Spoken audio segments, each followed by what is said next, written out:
E vamos falar de saúde. Assunto do jornalista Daniel Cunha, que o Daniel descobriu que tinha esclerose múltipla, fez um tratamento convencional contra a esclerose, mas conseguiu se livrar dos sintomas da doença, seguindo uma terapia alternativa com altas doses de vitamina D. Vamos saber mais sobre essa terapia, conversando com o neurologista Cícero Galli Coimbra. Para a realização desse programa, contamos com a participação de vocês, nossos debatedores fixos, por telefone, por fax, por e-mail ou pelo Twitter. Eu vou começar falando da experiência do Daniel, porque é uma experiência muito diferenciada, né? Primeiro você tem um diagnóstico desse, que você tem 26 anos, é isso? 26. Você teve o diagnóstico quando? Tive há 2 anos e no finalzinho de 2009. 24, 24, por aí, né? E você experimentou a terapia usual, convencional? Experimentei. Conservadora, digamos assim. É o tratamento convencional, né? É o que praticamente todos os médicos vão indicar para quem for diagnosticado com esclerose múltipla. Então, comecei esse tratamento em 2010 e fiz por uns 4 meses, mas foi traumático para mim na época, assim, porque é um tratamento que é à base de injeções, é um medicamento injetável. Na verdade, são vários tipos de medicamentos, mas todos eles são injetáveis hoje que a gente tem disponível. Então era um que eu tomava uma vez por semana e tinha muitos efeitos colaterais. No dia que eu tomava, eu tinha que escolher um horário para tomar de noite, porque depois eu ficava cheio de efeito colateral, e senão depois, se eu tomasse de dia, eu ia ficar o resto do dia sem poder fazer nada, assim, acamado, ia para a cama, com febre e tal, gripe. Então, aí começou essa expectativa de eu fazer isso toda semana pro resto da minha vida, né? Sempre eu tinha que tomar esse remédio, saber que eu ia ficar o dia seguinte desse jeito. E aí caí numa depressão também, fiquei mal. E até que minha mãe descobriu na internet, chegou numa entrevista do Dr. Cícero e marcou uma consulta para mim. Aí eu fui, a história mudou. Dr. Cícero mudou a sua história? Mudou. Mudou como, Dr. Cícero? Bom, em primeiro lugar, eu queria agradecer por essa oportunidade de falar sobre essa substância. Imagina, nós é que agradecemos que o senhor consiga uma melhoria, né, num quadro de uma pessoa e de várias pessoas. Mais de 800 pessoas. Mas meu agradecimento por ter a oportunidade de falar a respeito dessa substância, que na realidade é um hormônio esteroide, e que por infelicidade entre 1918 e 1922 foi chamada de vitamina D antes que se conhecesse qual era a estrutura química dessa substância, mas que hoje é o principal determinante de saúde do mundo urbano moderno, né? Ela é uma substância que controla 229 funções em cada uma de todas as nossas células. É praticamente ter deficiência desse hormônio é praticamente um pré-requisito para se desenvolver qualquer doença autoimunitária, para se desenvolver câncer, para se desenvolver doença cardiovascular. Deficiência de vitamina D durante a gestação leva ao nascimento de crianças autistas. É uma verdadeira tragédia de saúde pública saber que, por exemplo, numa cidade como São Paulo, 77% da população tem deficiência dessa substância fundamental para a nossa saúde, no inverno paulistano. Nós somos um país solar, né? Mas no mundo urbano moderno, infelizmente, o trabalho e a vida se desenvolvem entre 4 paredes, então não faz a mínima diferença se nós vivemos num país tropical ou num país... Se a gente morar no Brasil, morar na Noruega, não vai fazer muita diferença? Vai fazer alguma diferença, sim, porque lá os invernos são muito longos, né? Mas essa diferença foi muito diluída hoje em dia, porque as pessoas praticamente não se expõem ao sol, que é o grande produtor dessa substância no nosso organismo, né? E de tal forma que isso virou uma pandemia mundial. No início de abril, uma organização governamental norte-americana chamada CDC, Center for Disease Control, demonstrou que no inverno norte-americano, pode haver apenas 1% da população não deficiente desse hormônio fundamental para a saúde humana. de tal forma que você tenha uma ideia da gravidade dessa situação num mundo em que hoje nós temos muitas linhas de metrô, muito mais do que tínhamos antes. Nós saímos com isso filme na janela do carro, nós colocamos protetor solar que bloqueia completamente a produção de vitamina D e temos a ilusão de que a vitamina D, por ser chamada assim de vitamina D, ela está presente nos alimentos, o que é um grande engano equívoco e confusão provocada por isso. Na verdade, então, quer dizer, a gente tem que passar a tomar sol. Sem dúvida alguma, Não isso é? é uma coisa fundamental. Tem que passar a tomar sol no horário correto, né? Que basicamente é o horário em que a nossa sombra tem a mesma dimensão da nossa estatura.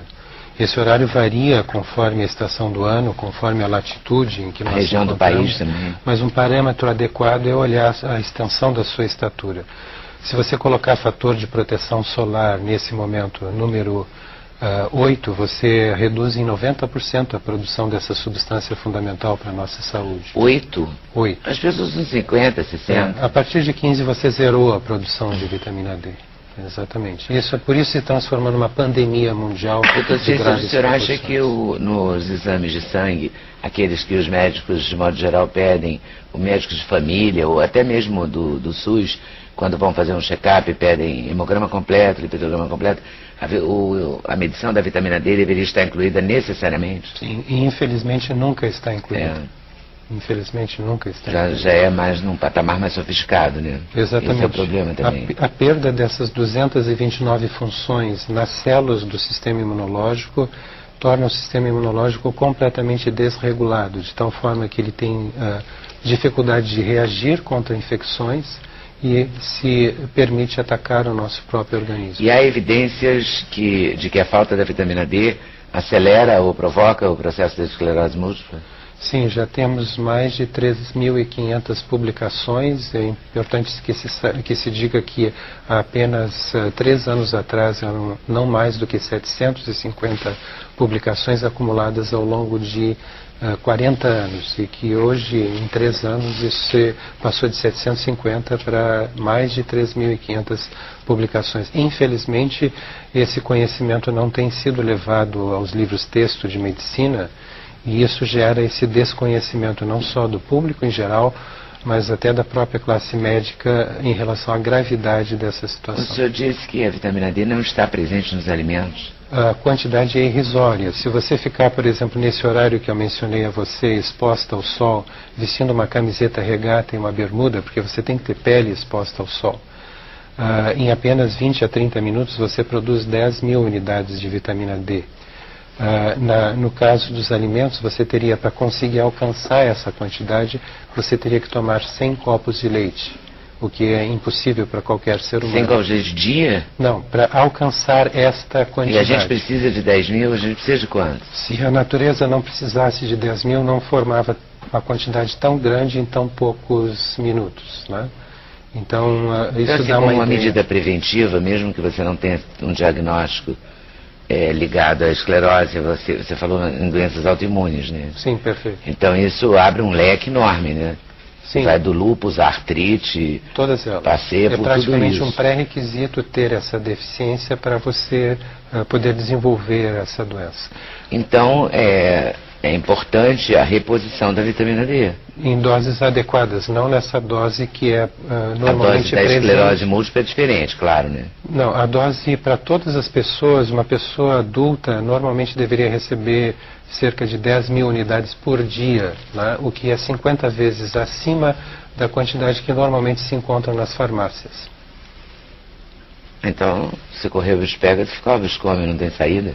Não, tem saída. Precisa haver uma conscientização e por isso eu parabenizo a sua iniciativa, a iniciativa do seu programa, de que haja uma percepção por parte da comunidade, dos governantes, do público em geral, em relação à gravidade dessa situação. Eu lhe disse que em 20 a 30 minutos de exposição solar, você pode produzir 10.000 unidades de vitamina D. Os epidemiologistas hoje em dia da área de câncer declaram que se você desse a metade dessa quantidade para toda a população adulta, você reduziria praticamente da noite para o dia em 40% o número de novos casos de câncer. Então você tem uma ideia da gravidade da situação pela qual nós estamos falando. Você, se desse essa quantidade, muito dificilmente você teria pessoas com doenças autoimunitárias. Então, para a prevenção, essa quantidade é adequada. No momento que a pessoa já tem essa doença autoimunitária, você tem que dar uma quantidade muito grande desse hormônio imunorregulador que está presente nos organismos vivos há cerca de 500 milhões de anos e que infelizmente se inventou no mundo moderno que o Sol é um demônio e que nós precisamos nos proteger desse demônio, e uma quantidade muito grande de pessoas está adquirindo doenças muito sérias por causa desse hábito infeliz de se fugir do Sol em qualquer horário. É claro que quando o Sol está a pino, a possibilidade de você desenvolver câncer de pele é real. Mas todos deveriam ter uma mínima exposição solar de cerca de meia hora no horário correto, seja esse horário à tarde ou pela manhã. Nos horários que os dermatologistas liberam, né? Que é até tipo 9, 10 da manhã, não é isso? Perfeito, depois mas de 4 da tarde. infelizmente... Mas o problema é que o senhor tem toda a razão. A gente anda no carro com o Insufilme. Não é todo mundo, a população, tipo, o trabalhador do carro, do veículo, o taxista, o motorista de ônibus, o passageiro, pega todo mundo. Todo mundo está protegido no metrô, no ônibus, né? Em casa. As pessoas deixaram de frequentar o parque, hoje em dia frequentam shopping center. As crianças não jogam mais bola na praça, elas ficam no videogame dentro de casa. Os pais ficam satisfeitos porque elas estão longe da violência urbana. Mas, infelizmente, por causa disso, nós estamos tendo 6% a mais de crianças com diabetes infanto-juvenil a cada ano na Europa. Doutor Cícero, essa terapia é aceita pelos seus companheiros, os neurologistas? Em geral, não. Nós estamos vivendo uma época de defasagem entre o conhecimento científico e a prática médica. E essa defasagem precisa ser rapidamente coberta. Nós já temos todas as evidências científicas que seriam necessárias. Nós temos pessoas comparadas o tratamento antes e depois da reposição de vitamina D. Nós temos já a observação científica de que quanto mais baixo é o seu nível de vitamina D, mais surtos e mais sequelas as pessoas com esclerose múltipla desenvolvem. Quanto menos baixo, menos sequelas, menos surtos. Nós temos já a evidência de estudos duplo cego randomizados, em que tem um grupo que recebeu vitamina D e outro que não recebeu vitamina D, os dois tratados com essas drogas usuais e mostrando uma diferença muito grande em relação àqueles suplementados. A vitamina D, a vantagem de tomar o sol é que também é barato. É verdade. Como medicamento. É democrático também. A população praticamente toda pode. Né? Mas existe a necessidade de haver uma mudança de mentalidade. Né? Isso tem que essa informação tem que chegar à população. Né? Agora, tomar leite, comer queijo, não adianta nada para essa questão? Não, nesse caso, até no caso da esclerose múltipla, é muito importante que se evite o grande efeito colateral de doses altas de vitamina D. Porque a vitamina D retira cálcio do intestino, do alimento que está sendo digerido no intestino. E ela pode, em doses elevadas, elevar muito essa concentração no sangue, fazendo com que o nosso organismo tenha que jogar esse excesso de cálcio através dos rins.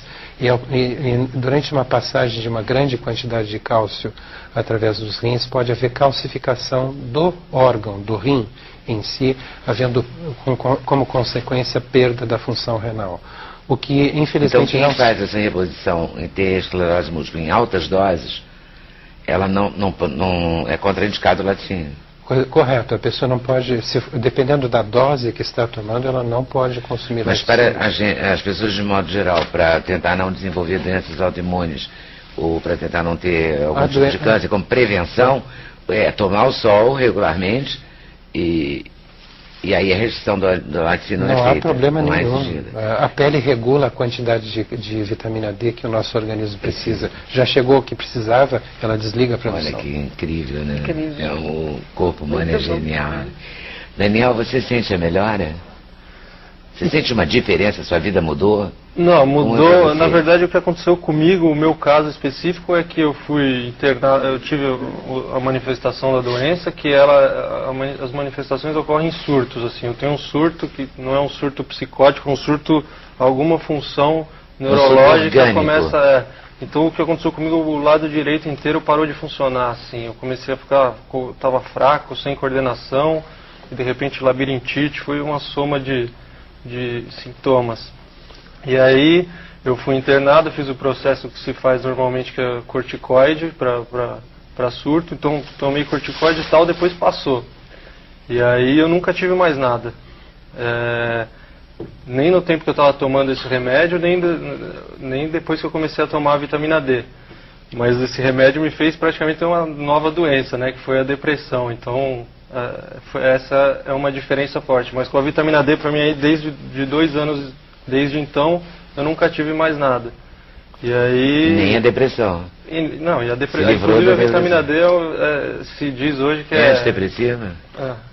Isso, tem mais de 9.000 publicações mostrando que níveis baixos de vitamina D provocam depressão, e se estima que essa é a causa da depressão que ocorre em países do hemisfério norte durante o inverno, né? Falta de vitamina D. Por isso que tem alto número de suicídio na Suécia. Na Suécia, é correto.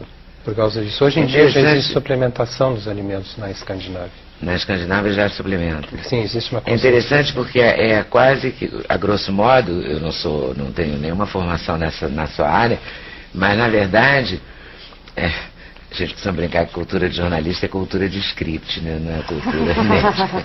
Mas a vitamina D está para o desconhecimento, é a mesma, essa reação assim de não aceitar, é a mesma em relação à vitamina C, né? Sim. Dr. Linus Pauling também ralou, né, para colocar a questão, né? Correto, mas com a diferença que nós estamos falando de um hormônio esteroide que tem uma potência fantástica nos seus efeitos, né? É você imaginar que se ela tem 229 funções nas células do sistema imunológico, você precisaria de, vamos dizer assim para comparar, 229 medicações similares, cada uma concorrendo para produzir o mesmo efeito. Então você tem uma ideia da potência que ela tem, porque ela foi o recurso que a natureza levou milhões de anos para desenvolver, para manter o nosso sistema imunológico absolutamente regulado, trabalhando a nosso favor e não contra nós. Qual deve ser tem um parâmetro no exame médico, assim, quando a gente fala colesterol tem que ser até 200 ou 180, triglicerídeos até não sei quanto, tem um limite, a vitamina D deve ser entre tanto e tanto? Sim, em termos de prevenção, essa abordagem é adequada, né? E a Sociedade Internacional de Endocrinologia recomenda que haja pelo menos 40 nanogramas de vitamina D por ml. E a média das pessoas com esclerose múltipla tem 14. Você entrou em depressão quando recebeu o diagnóstico ou durante o tratamento? Quando começou o tratamento, quando eu vi que... O diagnóstico, lógico que foi... Foi uma tijolada, né? Deve ter sido. Foi um processo, né? Foi a soma das duas coisas. Mas... uma coisa que eu não falei que eu gostaria de falar é que depois desse tempo depois que eu percebi que eu tive a consulta com o Dr. Cícero e entendi que ele me passou exatamente o que era o tratamento e quais eram os princípios e quais eram as origens desses estudos dele e tal, foi uma coisa que para mim foi muito... peguei muita confiança e fez muito sentido. E a primeira pergunta que eu e a maioria das pessoas fazem é: então por que não está todo mundo fazendo esse tratamento, né? E aí isso foi o que me motivou, e na verdade a resposta para isso é que os médicos, existem vários problemas, alguns conflitos de interesse também, porque esses remédios que eu tomava, por exemplo, são caríssimos. Os laboratórios. Pois é. Então, e aí tem esse movimento, surgiu esse movimento para precisamos avisar as pessoas. Se eu estou tão bem, se as outras pessoas estão tão bem, por que não, né? Por que não vai ficar todo mundo bem, né? Se é tão simples, são as gotinhas, ninguém precisa mais tomar injeção, ninguém precisa ter efeito colateral.